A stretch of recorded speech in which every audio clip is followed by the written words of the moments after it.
Hello students.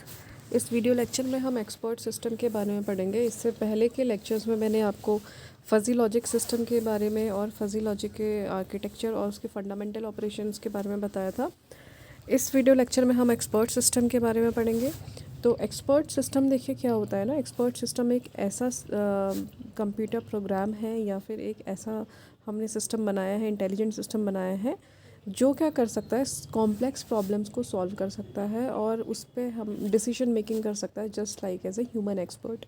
ठीक है, तो ह्यूमन एक्सपर्ट जैसे क्या होता है ना, किसी स्पेसिफिक फील्ड में कोई ह्यूमन अगर हम उसको एक्सपर्ट मान रहे हैं तो वो क्या कर सकता है, उस फील्ड से रिलेटेड जितनी भी प्रॉब्लम्स हैं उनमें कोई ना कोई उनको एनालाइज करके उनमें एक बहुत बेहतर डिसीजन मेकिंग वो कर सकता है, because he is an expert of that area. तो वो क्या कर सकता, उसके पास कुछ एक्सपीरियंस होगा और कुछ नॉलेज बेस होगा, और बहुत जितना ज़्यादा एक्सपीरियंस होगा उतना ज़्यादा आपका एक्सपर्ट जो है वो आपको अच्छा डिसीजन प्रोवाइड करवाएगा। तो वैसे ही यहाँ पे भी हमें यही जो फंडा है आपका, यही अप्लाई करना है एक्सपर्ट सिस्टम में। तो हम यहाँ पे क्या कर रहे हैं, हम एक ऐसी सिस्टम, ये ऐसा सिस्टम या ऐसी मशीन हम यहाँ पे डेवलप कर रहे हैं जो आपका एक स्पेसिफिक फील्ड में एक्सपर्ट की तरह बिहेव करे और आपको डिसीजन मेकिंग करके दे। ठीक है, तो यहाँ पे देखिए क्या होता है ना कि कभी कभी क्वेश्चन अराइज होता है कि ह्यूमन एक्सपर्ट बेटर है इस केस में, या फिर आपका जो कंप्यूटर एक्सपर्ट यानी कि जो आर्टिफिशियल एक्सपर्ट सिस्टम बनाया है हमने वो बेटर है। तो डिपेंड कर सकता है सिनेरियो के अकॉर्डिंग, या फिर डिपेंड कर सकता है पर्सन टू पर्सन कि उनका क्या सोचना है। तो देखिए इसमें क्या क्या सिचुएशन आपकी आ सकती है अगर मैं इसको डिस्कस करूँ तो। अगर मैं आपको बात करूँ कि यहाँ पे एक ह्यूमन एक्सपर्ट है और यहाँ पे एक मशीन है, एक एक्सपर्ट सिस्टम है, ठीक है, जो हमने आर्टिफिशियल एक्सपर्ट सिस्टम बनाया हुआ है, तो ह्यूमन एक्सपर्ट बेटर है या एक्सपर्ट सिस्टम बेटर है। तो अगर मैं एक पर्टिकुलर डोमेन के बारे में बात करूँ तो हो सकता है हमारे पास कभी कोई ऐसी प्रॉब्लम आ जाए या ऐसा कोई क्वेश्चन आ जाए या प्रॉब्लम आ जाए जिसमें उस एक्सपर्ट को उससे पहले कोई एक्सपीरियंस ना रहा हो, मतलब कोई नई तरीके की प्रॉब्लम अगर सामने आती है, अराइज होती है, तो हो सकता है कि एक्सपर्ट को उससे पहले उससे रिलेटेड कोई भी नॉलेज या फैक्ट ना मिला हो और ना ही उससे पहले उसका कोई एक्सपीरियंस रहा हो। तो ह्यूमन एक्सपर्ट उस केस में क्या कर सकता है, क्योंकि वो ह्यूमन माइंड है, वो एक नेचुरल इंटेलिजेंस है, तो कुछ ना कुछ क्रिएटिविटी के अकॉर्डिंग वो क्या कर सकता है, अपने क्रिएटिविटी के बेसिस पे कुछ ना कुछ डिसीजन मेकिंग उसमें कर सकता है जो कई हद तक बेहतर हो सकता है। लेकिन एक्सपर्ट सिस्टम जो हमने बनाया है वो ऐसा शायद ना कर पाए, क्योंकि उसमें हमने क्या किया है, आर्टिफिशियल इंटेलिजेंस हमने उसमें डाली हुई है ना। तो natural intelligence is far better than artificial intelligence of course, क्योंकि ह्यूमन ने ही एक तरीके से आर्टिफिशियल इंटेलिजेंस को बनाया हुआ है या एक्सपर्ट सिस्टम को बनाया हुआ है। तो फॉर श्योर आपका ह्यूमन एक्सपर्ट ही बेटर होने वाला है, क्योंकि उसमें क्रिएटिविटी ज़्यादा होगी, और एक्सपर्ट सिस्टम में आपकी शायद क्रिएटिविटी इतनी ना हो, यानी कि कोई नई प्रॉब्लम अगर अराइज हो जाए जिसके बारे में उसको नॉलेज उसमें ना हो, नॉलेज फीड ना की गई हो, या ना ही उसको एक्सपीरियंस हो, तो उस केस में क्या हो सकता है, वो आपका आउटपुट हो सकता है गलत प्रोवाइड करवा दे, है ना, या फिर कोई आउटपुट ना प्रोवाइड करे। तो इस सिनेरियो में हम कह सकते हैं कि आपका जो एक्सपर्ट सिस्टम, जो ह्यूमन एक्सपर्ट है वो बेटर है। ठीक है, और या फिर एक सिनेरियो ये भी हो सकता है कि हम एक ही एक्सपर्ट सिस्टम में क्या करवा दें, एक ही एक्सपर्ट सिस्टम में इतनी ज़्यादा नॉलेज प्रोवाइड करवा दें, जैसे एक यहाँ पे एक सिंगल ह्यूमन एक्सपर्ट है और यहाँ पे मैंने एक एक्सपर्ट सिस्टम बनाया हुआ है जिसमें मैंने एक से ज़्यादा ह्यूमन एक्सपर्ट्स की नॉलेज को फीड किया हुआ है। तो उस केस में आपका क्या हो सकता है, एक्सपर्ट सिस्टम बेटर हो सकता है, क्योंकि उसके पास ज़्यादा नॉलेज है, मतलब एक से ज़्यादा ह्यूमन एक्सपर्ट का उसमें एक्सपीरियंस और नॉलेज फीड किया गया है। ठीक है, तो उस केस में हम कह सकते हैं कि एक्सपर्ट सिस्टम आपका बेटर है। तो डिपेंड कर सकता है ये सिचुएशन टू सिचुएशन कि कौन सा सिस्टम आप किस टाइम पे बेटर कहेंगे। ठीक है, तो अब यहाँ पे भी क्या होता है कि जैसे ह्यूमन एक्सपर्ट, जैसे हम मशीन को लर्न करवाते हैं, यानी कि हमारा एक नॉलेज बेस होता है, नॉलेज बेस में हम सारे वो नोन फैक्ट्स और जितने भी रूल्स हैं हम उनको यहाँ पे फीड करवाते हैं, और इन्फेरेंस इंजन की मदद से हम इन फैक्ट्स के बेसिस पे क्या करते हैं, डिसीजन मेकिंग करते हैं। तो वो ही यहाँ पे भी एक्सपर्ट सिस्टम में भी हम यहाँ पे करने वाले हैं। तो अब कैरेक्टरिस्टिक अगर मैं इसकी बात करूँ तो कैरेक्टरिस्टिक्स में इसका हाई परफॉर्मेंस रहता है, यानी कि परफॉर्मेंस बहुत अच्छी रहती है एक्सपर्ट सिस्टम की, अंडरस्टैंडेबल होता है, रिलायबल होता है, हाई रिस्पॉन्सिव होता है। तो ये कुछ कैरेक्टरिस्टिक्स हैं आपके एक्सपर्ट सिस्टम की। और अगर हम कंपोनेंट्स की बात करें तो कंपोनेंट्स में देखिए इसके 3 मेजर कंपोनेंट्स यहाँ पे बताए जाते हैं कि पहला जो कंपोनेंट है वो है नॉलेज बेस, दूसरा कंपोनेंट है आपका इन्फरेंस इंजन और तीसरा कंपोनेंट है आपका इंटरफेस। ठीक है, अब तीनों कंपोनेंट्स क्या क्या हैं, इसमें क्या क्या डिफरेंस है या ये क्या काम करते हैं, तो तीनों के बारे में हम एक एक करके पढ़ेंगे। अच्छा, तो सबसे पहले है आपका यूज़र इंटरफेस। तो यूज़र इंटरफेस क्या होता है ना, जो हमें स्क्रीन पे दिखाई दे रहा है एक्चुअल में वही हमारा यूज़र इंटरफेस होता है। तो कोई भी एप्लीकेशन या फिर कोई भी ऐसा कंप्यूटर प्रोग्राम या फिर ऐसा एक्सपर्ट सिस्टम अगर आप बना रहे हो तो उसमें क्या बनाया होगा आपने, एक उसका डिस्प्ले बनाया होगा, यानी कि वो किस तरीके से अपीयर होगा, उसका एक यूज़र इंटरफेस जिसको हम बोल सकते हैं, जो आपको स्क्रीन में डिस्प्ले हो रहा है एक्चुअल में, जो एंड यूज़र के साथ कि आप किस तरीके से कम्युनिकेट कर पा रहे हैं एंड यूज़र के साथ। एंड यूज़र मतलब जो उस एप्लीकेशन को यूज़ कर रहा है, तो उसको हम एंड यूज़र बोलते हैं। तो एंड यूज़र के साथ आप किस तरीके से कम्युनिकेट कर पा रहे हैं उसको हम बोलेंगे यूज़र इंटरफेस। तो एक कंपोनेंट इसका यूज़र इंटरफेस होगा, दूसरा कंपोनेंट होगा इसका इन्फरेंस इंजन या रूल्स ऑफ इंजन। तो it is the brain of the expert system, हम ये कह सकते हैं।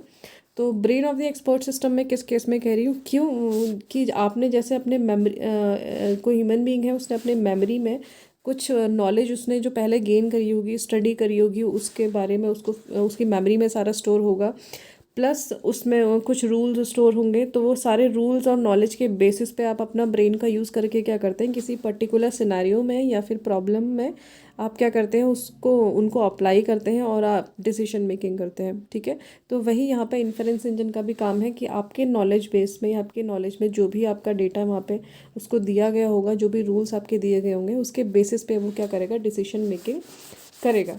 ठीक है, अब आपके इन्फरेंस इंजन जो होते हैं वो दो टाइप के हो सकते हैं, डिटर्मिनिस्टिक इन्फरेंस इंजन और probabilistic inference engine. Deterministic inference engine हम उसको कहेंगे जो प्योरली नॉन फैक्ट्स के बेसिस पे आपको रिजल्ट देगा, और इसका रिजल्ट जो होगा वो हमेशा ट्रू अज्यूम किया जाएगा। ठीक है, क्योंकि वो बेस्ड है फैक्ट्स और रूल्स पे। प्रोबेबिलिस्टिक इन्फरेंस इंजन हम उसको कहेंगे जो जिसके कंक्लूजन अनसर्टेन होंगे, मतलब जो प्रोबेबिलिटी पे बेस्ड होंगे, जिसके कंक्लूजन्स जो होंगे या डिसीजंस जो होंगे वो प्रोबेबिलिटी पे बेस्ड होंगे।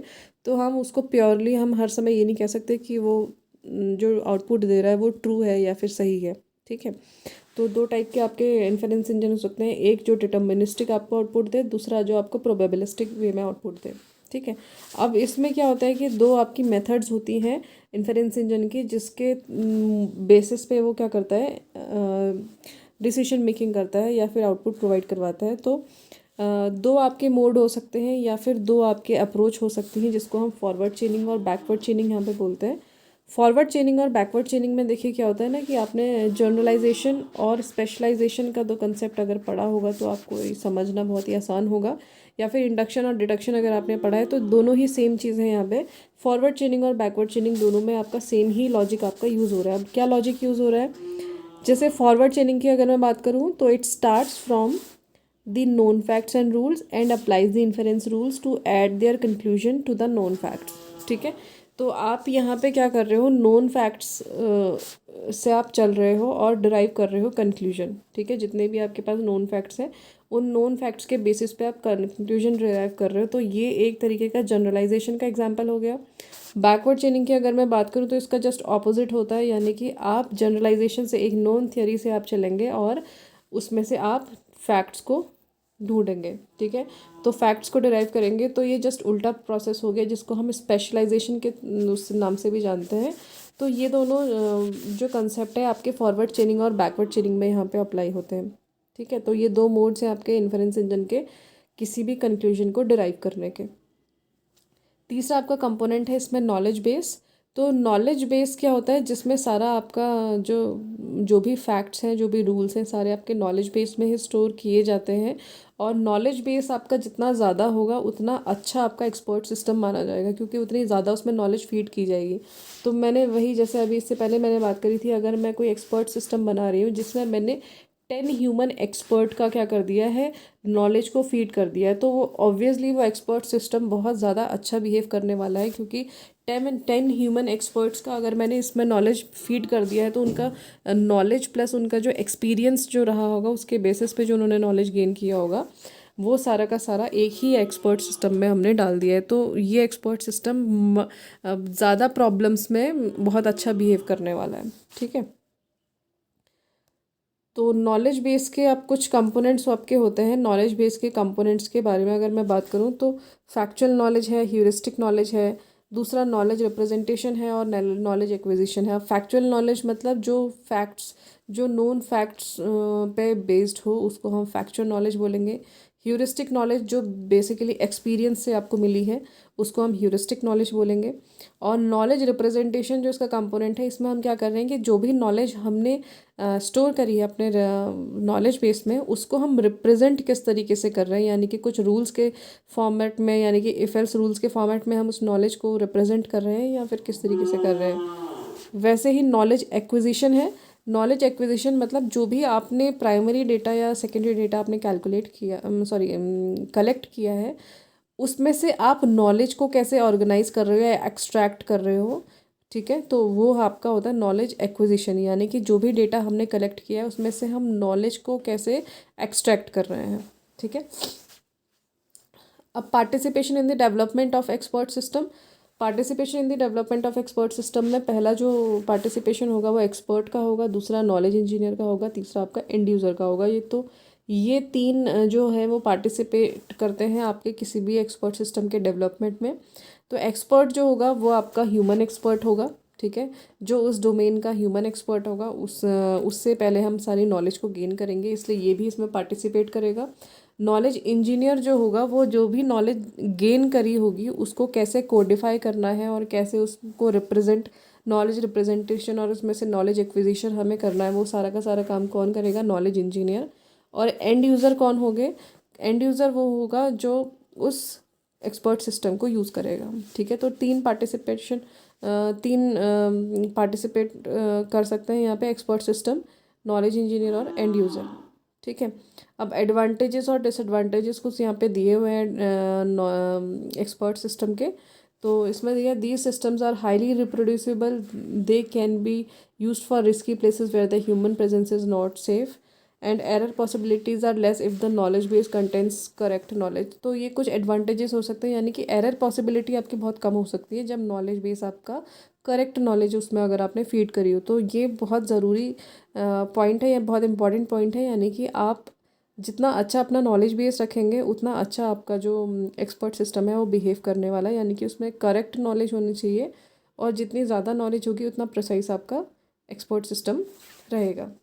ठीक है, तो लिमिटेशन इसकी क्या हो सकती है? Like a human being it can not produce a creative output for different scenarios. तो ये बात हम पहले डिस्कस कर चुके हैं अभी कि अच्छा तो रहेगा अगर आपने 10 ह्यूमन एक्सपर्ट का भी एक ही का नॉलेज अगर एक ही एक्सपर्ट सिस्टम में डाल दिया है तो ऑब्वियसली वो बहुत अच्छा बिहेव करने वाला है, उसके पास बहुत ज़्यादा नॉलेज होगी। लेकिन फिर भी हो सकता है कोई सिनेरियो ऐसे आए जो जिसका एक्सपीरियंस अभी तक उससे पहले ह्यूमन एक्सपर्ट को भी ना रहा हो, तो उस केस में एक्सपर्ट सिस्टम आपका कोई क्रिएटिव आउटपुट प्रोड्यूस नहीं कर पाएगा जो कि ह्यूमन एक्सपर्ट कर सकता है उस केस में। ठीक है, तो ये कुछ लिमिटेशंस हो सकती हैं एक्सपर्ट सिस्टम की। तो ये आपका थोड़ा छोटा सा इंट्रोडक्शन था एक्सपर्ट सिस्टम का और उसमें क्या क्या कंपोनेंट्स यूज़ होते हैं। बाकी जो है नेक्स्ट वीडियो लेक्चर से हम प्रोलॉग के बारे में पढ़ेंगे। Thank you.